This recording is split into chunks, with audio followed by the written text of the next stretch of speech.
Neki od starosjedilačkih naroda imaju izreke poput izreke Čiroki indijanaca koja glasi: nije li dobro za sve, uopće nije dobro.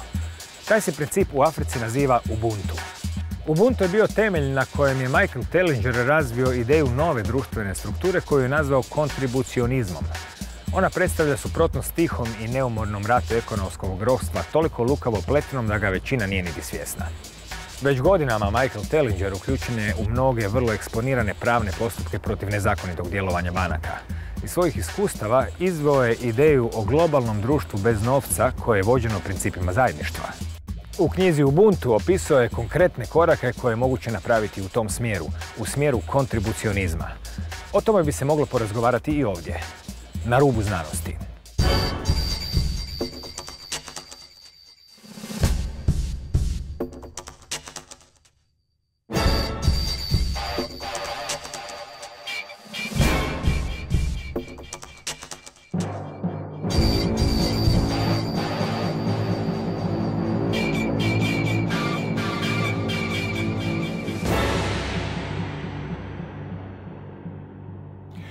Sve vas pozdravljam. Danas razgovaramo ne po prvi put sa Markom Tellingerom, autorom knjige i ideje o društvenom pokretu zvanom Ubuntu. Dobar dan. Good morning. Što je Ubuntu? Well, thanks for asking that. And the good thing is that the Ubuntu book is now also available in Croatian. So people in Croatia can actually find out about Ubuntu in their own language. But in essence, Ubuntu is an ancient African philosophy. That means unity within community. That's probably the best definition I've come up with. It's not easy to describe Ubuntu because it is truly a philosophy on life, on sharing, on community, on prosperity, everything together. But one of the many descriptions that it gets is, I am who I am because who we all are in our community. And I came up with a word, Ubuntu, for Ubuntu, a description in the 21st century, which I call contributionism, to describe Ubuntu in its original form.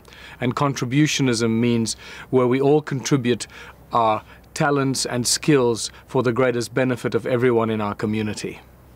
Prije nego što ste počeli osmišljavati Ubuntu, počeli ste kroz svoje knjige proučavati veze između drevne povijesti i situacije u kojoj je svijet danas. Neki tu situaciju opisuju kao moderno ropstvo. Danas se već dosta i govori o pitanju stvaranja novca, što je to novac uopće, postoji li kao takav, što su sve ideje koje su do prije 10 godina bile daleko izvan očiju javnosti. Naravno, takva razmišljanja često se etiketiraju na razne načine, recimo jedna od etikete je teorija urote, što je naravno samo etiketa koju čovjek dobiva umjesto odgovora.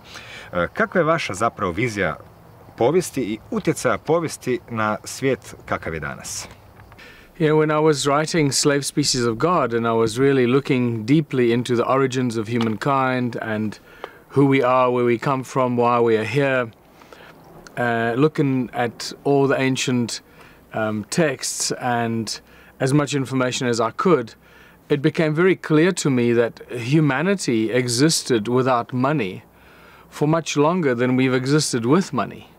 So I started thinking, well, hold on, this doesn't make any sense, because all of us are born into a money society. We're born into capitalism, we're born into communism, we're born into some sort of system that is driven by money, because we can't imagine a world without money. So I started thinking, well, that's not really true, is it? Because if people existed without money for thousands and thousands of years, how did they survive? How did they buy things? How did they get things if there was no money? And I started looking at a philosophy or a theory of what would happen if you took money out of the system. If you just removed money, how would things work? And to my surprise, I started finding that the more you remove money from the system, the easier and simpler things get. The easier it is for us to survive, the easier it is for us to coexist, to share ideas, to share knowledge and information and create inventions without them being hidden or masked or stolen by companies. And I realized that that's actually the way it should be.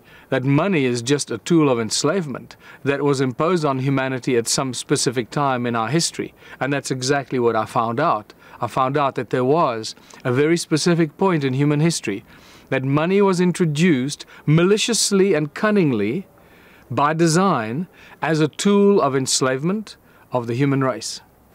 Kako je podrijetlo, to jest kad su nastale te kraljevske krvne loze koje kontroliraju svijet i danas, kako neki kažu, kad je uopće sve to počelo? My research points towards the Sumerian texts that give us some indication of where this control of humanity began. And there are several Sumerian texts known as the King's Lists. And two of the King's Lists specifically speak about the creation of the royal bloodlines and then the creation of money. And they tell us that there was a time in human history when kingdom was lowered to earth from heaven, and the first kings and priest kings were appointed by the gods. So it seems to me that the royal bloodlines were imposed on humanity, and certain people were chosen to be the first kings, to be the representatives of the gods or the Anunnaki on planet Earth. They were appointed by the gods and the Anunnaki, if you want to call them that, and they were given knowledge and weapons and knowledge of alchemy and sorcery to be able to control humanity, because they needed some tools and powers, otherwise nobody would listen to them, right? Say, well, I'm your new king, you better listen to me. Say, really? I don't think so, go away. So clearly the royal bloodlines must have been imposed under some sort of threat of violence against the people. If you don't do what I tell you, I will kill you, or I will smite you, or I will, burn your house down, or whatever. And so this is a very important moment in human history, and this is how far back we can trace the current bloodlines, the royal bloodlines that are still in the world today, can be traced back to these ancient times that the Sumerian texts talk about. And these first priest kings and royal bloodlines became the first bankers. And the banks were the temples. So bank and temple are synonymous with control of humanity and money. So what these first priest kings did is they introduced this thing called money as a form of control. And then they became the bankers, the temples were the banks, and this is how they started to control the people. They owned all the land. The people had to pay them taxes to live on the land and listen and obey their rules and their command. It's a complete hijacking of the human race in ancient times by these so-called royal bloodlines. And this is where we see the origins of money and the royal bloodlines that have kept and held onto the control of the creation of money as a tool of enslavement, which still continues today. Pod kojim imenima i organizacijama su danas skrivene te krvne loze? Zbog čega ih više ne doživljavamo u tolikoj mjeri kao što smo ih doživljavali nekad? Well, we are very aware of the bloodlines. It's the royalty on planet Earth, the Queen of England, the Queen of Holland, the Dutch royalty, the German royalty, the Anglo-Saxon empire that has pretty much taken control of our planet. And they are in cahoots with all the governments of the world. They impose themselves on the governments. They have pretty much invaded the whole planet. And if they haven't invaded it yet, there's probably a reason for it, and they will invade it when they want to invade it, because they've developed techniques and methodology that has pretty much given them control of the whole planet. So the bloodlines are very quietly working behind the scenes, but they're using the banking institutions as the front. So nobody is aware of the fact that it's the kings and the queens and the royalty of the world that is actually in control of what's going on here. But there again lies a possible twist of what could be going on, because the control must come from some higher order and not necessarily from the bloodlines. So it seems that we may still be under control of some extraterrestrials that have taken control of our planet a long time ago and are using the bloodlines and the people and the financial systems to keep humanity enslaved in such a spectacular way that the majority of the people are just simply not even aware of it. Then you look at the royalty worship. I mean, in England, it's crazy. The people actually worship the royalty. Why? I don't understand why people would behave like that. Some woman called the Queen owns all the land, owns half the world, and people worship her. And she's not doing anything for the people. She's just abusing the people, and the government is abusing the people, and people still come and worship them. It shows you that the slavery system has been imposed so well that the slaves have become their own prison wardens. Objasnite nam ideju koju razlažete u svojoj knjizi Ubuntu, da su zapravo, to možda nije ideja, već činjenica, da su sve države, ministarstva i gradovi svijeta u stvari korporacije. Kako se to može dokazati? Well, it's very simple to find out about whether your country is registered as a corporation, because that's what's happened to the whole world. Every country, every city, every state, every province, every county, everything in our lives, without us realizing it, has been turned into a corporation. We are little corporations. We have a birth certificate. So we are the property of someone else. If you have a certificate, get given a certificate at birth, it means you belong to somebody. You're the property of somebody who's laid claim to you. That's why there's a certificate issued in your name. And you belong to the corporation called Croatia. I belong to the corporation called the Republic of South Africa. And this is just spectacular deception that's been imposed on humanity. People just are not aware of this. And once they wake up and realize what's going on, it's a lot easier to figure out what we have to do to get ourselves out of this mess. But all you got to do is go onto the website of the Securities Exchange in the USA, in Washington, D.C., and there you see all the names of the registered countries as corporations. There's also Brad and Dunn's, what are they called again? Dun and Bradstreet that have a list of all the countries and cities and provinces as corporations. City of Cape Town is traded as Municipality of Cape Town, I think, or something. But you can get all these details and information there. So it is not hidden. It's out there. But people don't go looking for it because they don't suspect such a crime to be committed against us right in front of our eyes. And this is how the elite have been getting away with this for so many hundreds and thousands of years. Because people don't expect them to be committing crimes against the people, because we appoint our leaders as our servants. Most of us think that when we go voting in the elections, we vote for our president and our prime ministers and our leaders to be the servants, to serve the people. But that's not what really happens. We just think we are electing the leaders. Our leaders are not elected, they are selected for us, and we get given a choice of a few selected candidates, and then we select one of the lesser evils, but they all end up they all end up answering to the same authority, and that authority is the authority that controls the money and is connected to the royal bloodlines. Taj Dun and Bradstreet daje određeni broj koji se zove DUNS. DUNS broj, to je neka vrsta jedinstvenog svjetskog poreznog broja i čak jasno ispred svih tih raznih institucija, državnih, ministarstava, gradova piše ponekad trgovačko društvo, ponekad tvrtka i očito je da su sve te, kako mi zamišljamo, državne nacionalne institucije, zapravo korporacije. Manje očigledno da su i ljudi pretvoreni u korporacije. Spomenuli ste već matični list, tu je onda i razlika između velikih slova na dokumentima, tako se pišu imena korporacija, dok se imena ljudi pišu sa velikim slovom početnim, ostalo malim slovima. Objasnite nam tu činjenicu da su ljudi, postojući fiktivne takozvane osobe, odnosno pravni entiteti, ušli u jedan sustav koji u stvari ne razumiju, ne znaju da su mu dio i zapravo svi mi kao živa bića preuzimamo obaveze tih takozvanih pravnih osoba u koje smo pretvoreni s rođenjem, pomoću tih matičnih listova i slično.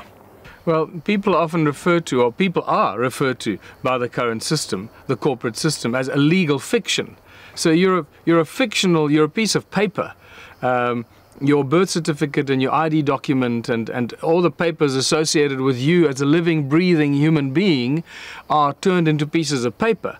And you have to present an ID document when you get stopped by an authority. Well, have you got any identification? Yes, here, I am the identification. I'm standing in front of you, but that's not good enough. You have to present a piece of paper to tell them that this is you. And this is how there you can start seeing the deception. Why should you need any identification when you're standing right in front of the person of authority? And this is how they've turned us into obedient slaves. And we present our ID documents, which are the legal fiction of the living, breathing human being. And this is what gets used in the courts. This is what gets used in the legal system, and and given various names, like a person is also not a living, breathing human being, and so it goes. So when people start finding this out, it's a big shock to the system, and they realize that they know nothing, or we know nothing about how we've been manipulated and lied to and abused. And once again, once you get over the shock and you realize that this is much worse than you ever imagined, then you start dealing with what do we do about this. And this is where the Ubuntu movement comes in. Prije nego što se posvetimo ideji Ubuntua, popričamo još o novcu. Što je to hram krune kojeg spominjete u knjizi? Nikad ga se inače u javnosti baš ne spominje kad se priča o novcu, ali ta institucija, barem prema vašim riječima, za globalne tokove novca i stvaranje novca vrlo važna, ako ne i najvažnija. Well, the Crown Temple is really the main, I suppose you can call, building or institution in the City of London. The City of London is not the town of London or the City of London town as we know it today. City of London is a square mile in the heart of London, from where the global banking and financial systems are controlled. And the Crown Temple is at the heart of this piece of land where the global money supply and the global money control is manipulated and controlled from, or is the headquarters of this bloodline that controls the supply of money to the world. And the City of London, with the Crown Temple, is one of the 3 independent city-states that are inside countries that operate as independent states within existing countries. And the Crown Temple, the City of London, controls the money. The Washington D.C. in the USA controls the law and the legal systems, and the Vatican City controls religion. And between those 3, they pretty much control global activity. They control the media, they control the money supply, they control the military, and it controls all the activities of this planet. And people aren't aware of the fact that we have these independent states inside our countries. Everybody is aware of Vatican City, but they don't really know what it means. And Washington, D.C., they don't really know what it means. So it's just another deception. And when you hear that, for example, in the South African War of 1899 to 1902, when the British Empire was sent to secure that part of the world, Southern Africa, for the crown. People think that it's for the crown, it's for the queen. No, it's got nothing to do with the queen, actually. It's got everything to do with securing that part of the world for the Crown Temple, the people that control the money and the gold, specifically the gold. Remember that the global supply, the global control is inextricably connected to gold, as we discussed in other programs, and our obsession with gold.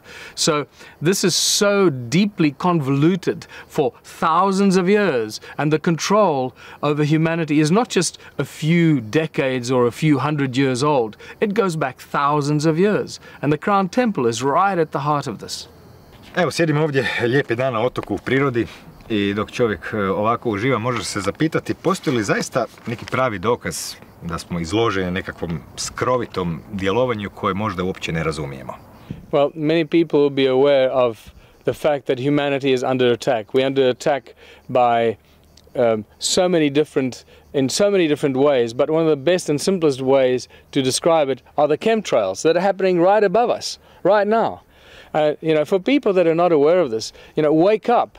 These are not clouds. These are not vapor trails behind aeroplanes. These are poisonous chemical substances that are being sprayed into our skies. And on this beautiful island of Brach is today being completely under attack. They have not stopped spraying chemtrails on us since early this morning. There are toxins and chemicals and microscopic organisms and viruses and bacteria in there that are specifically put in there to do the planet harm and to create certain conditions, biological and ecological conditions that suppress humanity, that poison our land, poison our water, poison our bodies, poison the air. We are under full-blown attack. Third World War has begun.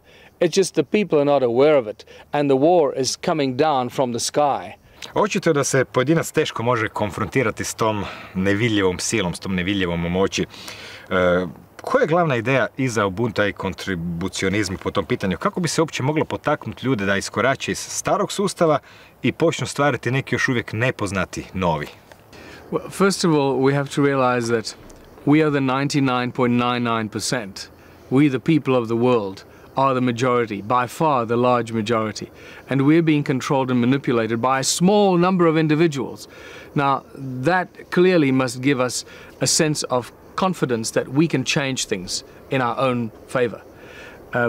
And the Ubuntu movement is not about confronting anyone or fighting anyone or any violent activities. Those days are over. We're moving into higher consciousness. We're moving into unity consciousness, embracing the fact that we need to unite humanity from our deeply divided separation that has been imposed on humanity. Remember, the whole divide and conquer principle has been imposed on humanity. So we've been divided and separated so that we don't trust each other, and then we are turned against each other in situations of war and conflict that are created by the banking institutions and those that control money, because that's how they keep us in an ever perpetual state of division and conflict, and that's how they can keep control of humanity. So those days of conflict and violence are over. We need to start finding a new way, and the whole Ubuntu philosophy is exactly that: is to find a new way ahead, not to confront the old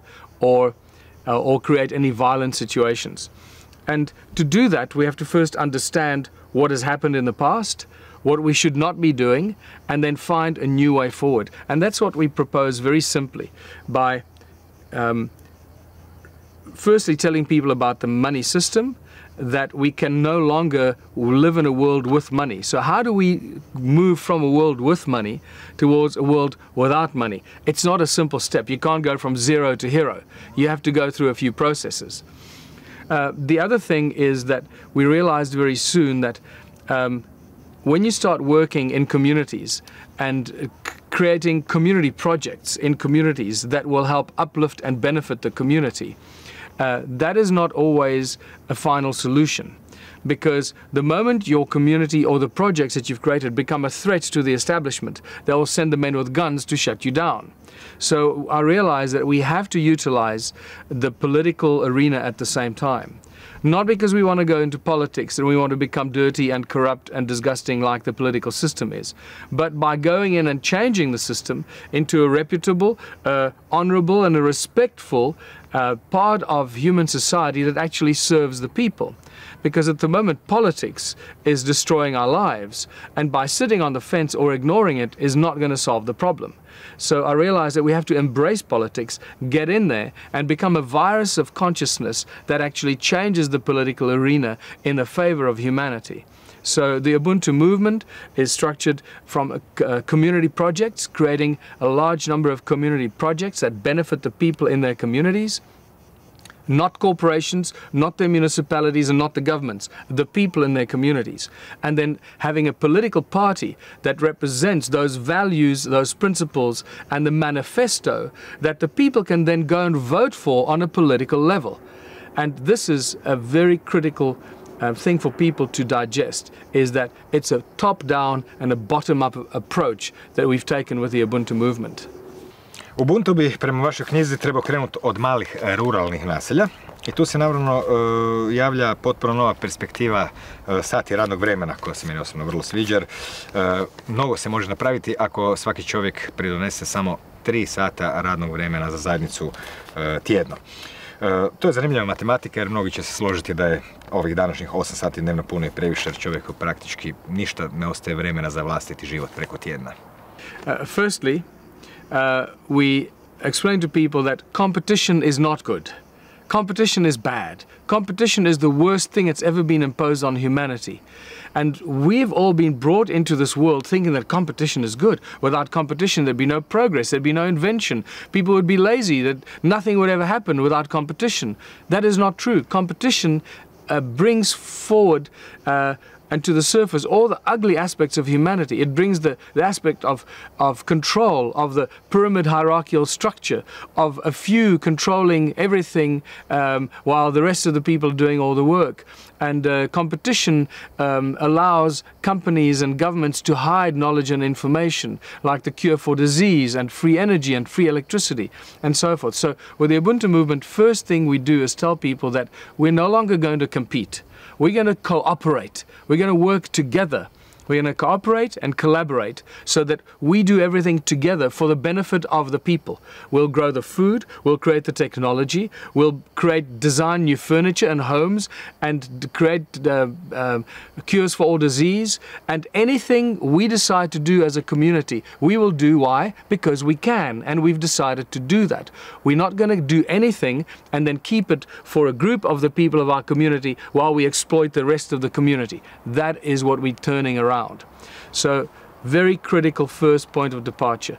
Now, to unite communities and start communities working in a group of community projects is not that easy in a city situation. So, the big cities are probably going to be left to learn from the small towns. So our philosophy is to implement this philosophy of Ubuntu in the small towns and villages where it is a lot easier to reach all the people, to share the philosophy of sharing and cooperating and collaborating and get consensus from the people and then take it to a political level.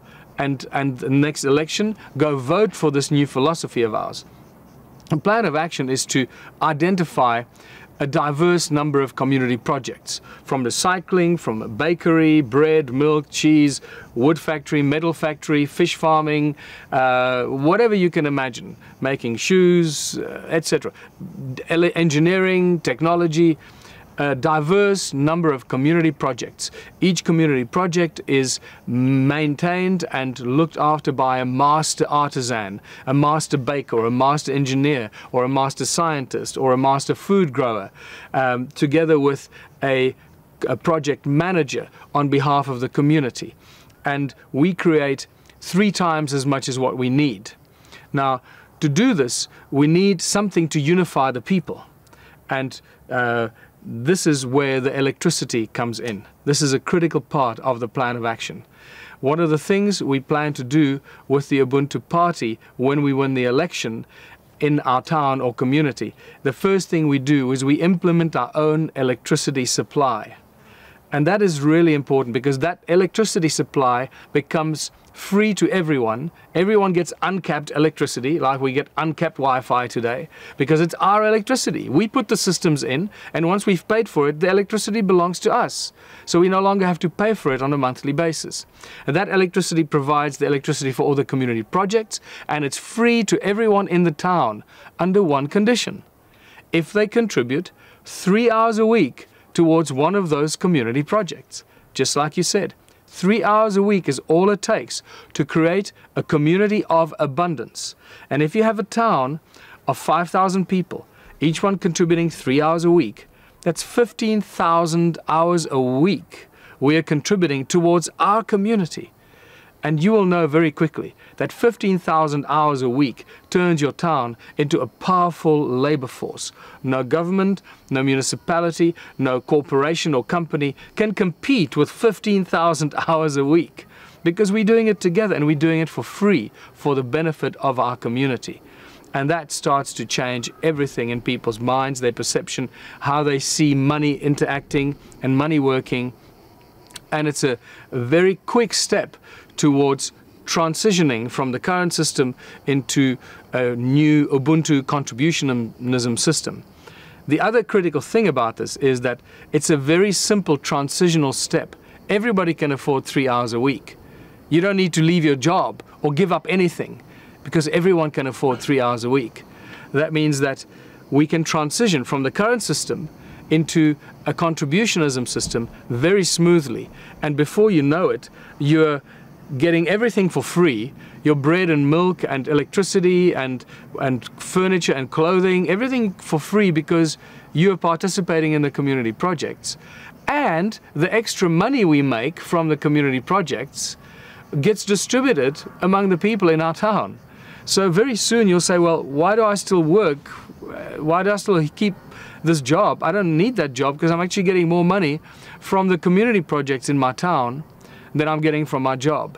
And this is how we can very quickly transition from capitalism into contributionism and start getting rid of money completely. Kako zamišljate koordinaciju zajednice Ubuntu? Spominje se nešto nalik nekakvom vijeću staraca, pa čak i da bi trebalo biti utemeljeno na principima svete geometrije.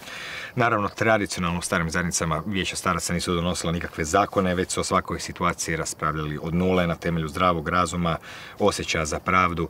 Kako tu problematiku vidite u sklopu svojih ideja kako izgraditi način života zvan Ubuntu?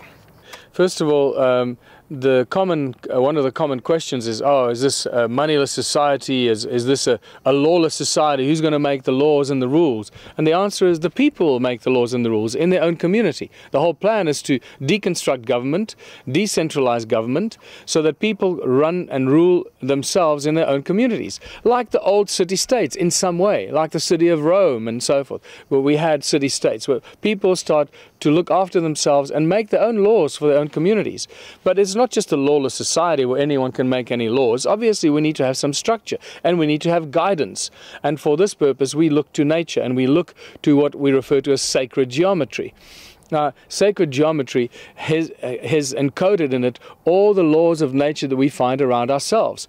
And we often, as human beings, find ourselves operating outside of the laws of nature, outside of the sacred geometry. And this is why we find ourselves in conflict with all the things around us, in conflict with nature around us. So we need to start embracing and resonating with the sacred geometry around us and the whole structure for a guidance and suggestions for what the community should be doing will fall on the Council of Elders. It's a tribal council. All ancient people used to have a tribal council, a council of elders. And that doesn't mean you have to be old to be on the Council of Elders. You have to be wise, and you have to be trusted, and you have to be respected. So in terms of the sacred geometry principle, the Council of Elders we propose should consist of 13 people, 12 around one, just like the Christ consciousness philosophy. People will know what I mean if they've studied this. 12 around one, like the 12 disciples around Christ. And many things in nature are structured along these simple sacred geometric principles. And this will really serve our communities very, very well and very simply. And the council's task is there to guide and advise the people and look after the interests of the community, not after the interests of individuals at the expense of everybody else. And therefore, the appointment to the Council of Elders will be an open voting system. So everybody puts their name down and says, I, Michael Tellinger, vote for John Smith to be on the Council of Elders. Now, if everybody knows that John Smith is a crook and a thief and a liar, then they'll say, Michael, why are you voting for John Smith to be on the Council of Elders? So it exposes me as having ulterior motives. So it's a very simple way to control who we appoint to the Council of Elders. They have to be trusted, respected, and honored by the people in their community to make the best decisions for the whole community. Kako vidite ulogu obrazovanja u suvremenom svijetu i naravno kako vidite ulogu nekog budućeg obrazovanja u Ubuntu, neću reći sustavu, nego ne sustavu? Yeah, Ubuntu way of life. Yes. The education aspect of an Ubuntu contributionism community is critical. It is ultimately the foundation of our future society. The way that education happens today has got nothing to do with teaching our children and ourselves as adults any skills for life, any way to survive. The education system as we have it today was very cleverly and maliciously put together by the banking families. Specifically, the Rockefellers and the Carnegies were behind this current education system. They've planned this 200 years ago already. This has been in the making and brought to us as a new education system. Today, it's become an indoctrination, mind-numbing, slavery system that takes our children away from their parents for 12 years of their lives and fills their head with lies, with indoctrination, and programs them to fear authority, to automatically respect authority and obey authority without questioning anything. So it turns our children into a future obedient labor force. That's it. We learn all these subjects at school that have got nothing to do with skills for life or being able to survive. But what we do when we leave school is we get a certificate, right? It's a piece of paper. A piece of paper that does nothing, and now we feel that we can go looking for a job with a certificate. We have this idea that we'll get a job because we've gone to school. And what is a job? A job is a slavery system. Job means slave. Every time a politician says we're going to create 1 million more jobs, they're telling us they're going to create 1 million more slaves. Because when you've been taken in as a slave into a job, when this corporation no longer needs you, they throw you out. The corporation carries on existing, but the people keep dying because they've been thrown out and discarded by the corporation. This is why the corporate structure is so dangerous to humanity, is so dangerous to living, breathing human beings, because the corporate structure system is inhumane. It is not of human origin. And this is why we need to get away from it, stop competing and start cooperating.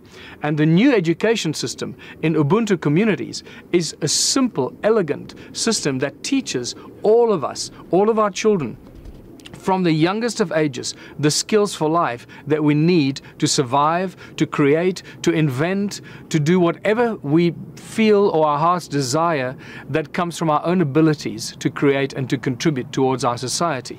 Now, the many community projects that we put in place, and there will be many, they'll keep growing and growing and growing, in technology, in arts, culture, agriculture, science, any area that you can imagine. We'll have master teachers, masters of their specific field that will become the teachers.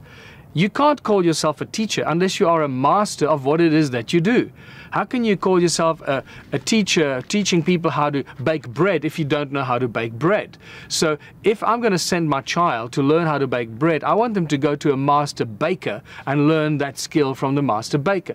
If I want to teach my child how to build a bridge, I send my child to an engineer, a master in engineering, to learn how to build a bridge. And so it goes, how to create free electricity, how to learn about chemicals and learn about space and astronomy and archaeology. All these areas will be covered by master teachers who then become the teachers in our community. So from the earliest of age, we will not have classrooms or have the needs for classrooms, because by the time you are 16 years old in an Ubuntu community, you will know how to build a bridge, how to create electricity, how to bake bread, how to make cheese, how to work with wood and metal. You'll know everything about the stars and the planets. You don't need to sit in a classroom and learn that from a textbook. So that is how I see an evolution into a whole new education system, that by the time you're 16 years old, you'll know more than all the professors in the world combined. Nekako je lakše zamisliti Ubuntu u manjim zajednicama. Pravi izazov predstavljaju veliki gradovi u kojima živi 1, 2 milijuna, 6, 10 milijuna stanovnika, u kojima se ljudi u potpuno ovisničkom odnosu i prema infrastrukturi, znači struji, vodi, prema sustavu kao takvom u cjelini, nemaju vlastitu zemlju koju bismo mogli uzgajati hranu. Kako transferirati Ubuntu u te iznimno strukturirane i potpuno ovisničke cjeline koje zovemo gradovi? Yeah, this is a really important question, and a very important way for people to start understanding and molding their personal perception and understanding of Ubuntu and contributionism, and how we're going to transition from the current system into this new system of abundance. And I also must just remind you and the listeners that an Ubuntu contributionism system is not a self-sustaining community.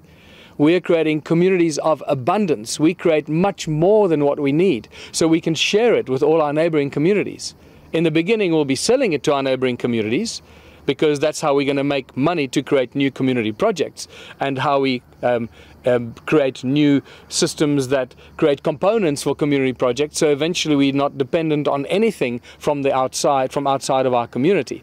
But in essence, we go from creating an abundance, creating at least 3 times as much as what we need, so that we can use the 1/3 for ourselves and the other 2/3 is available to selling to outside communities. And this is how the contributionism system destroys capitalism wherever it finds it, because capitalism can never compete with this contributionism system. And the people around us will automatically want to adopt a contributionist system, because they'll see all the people in our community living in paradise, having everything available to them for free electricity, free food, free everything. So they'll also want to do this. And so we're not going to have to impose this on anyone. It'll happen automatically and naturally, very, very quickly, once we have the first contributionist model in place.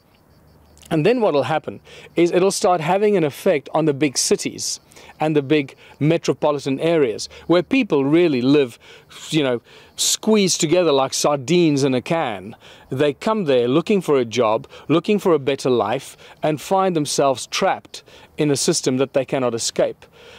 Most people in the city don't live there by choice. They live there because they were offered a job, or they thought they were going to get a job and they got a much worse job than they were hoping to get. And this is the problem. And they can't just give up their job and move into a small town, because there's no job for them in a small town. And this is where, in the transitional phase as well, the People's Bank could play a critical role in releasing people from the cities. So on a national level, if we could implement a People's Bank that issues money for the people, by the people, tax-free and interest-free, and this money is used to set up public works and community projects in every town or city or small village, that means that anyone from the city can go back to their town or village where they came from, or wherever they want to go, and there'll always be something for them to do.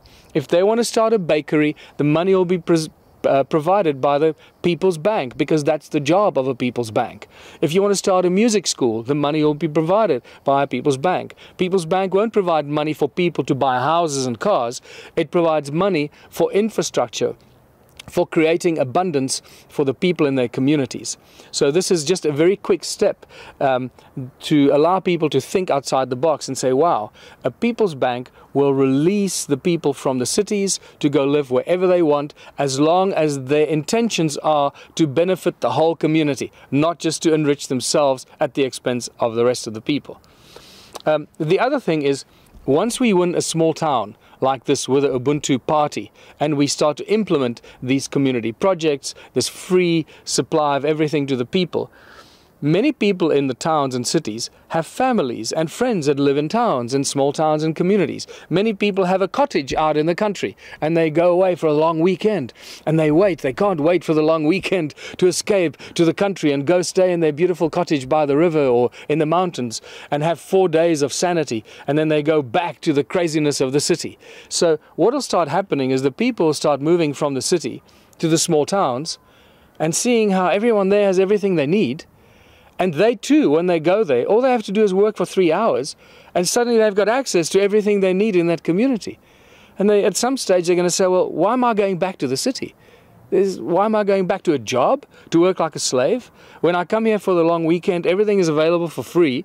All I've done is work for 3 hours, and I've learned new skills.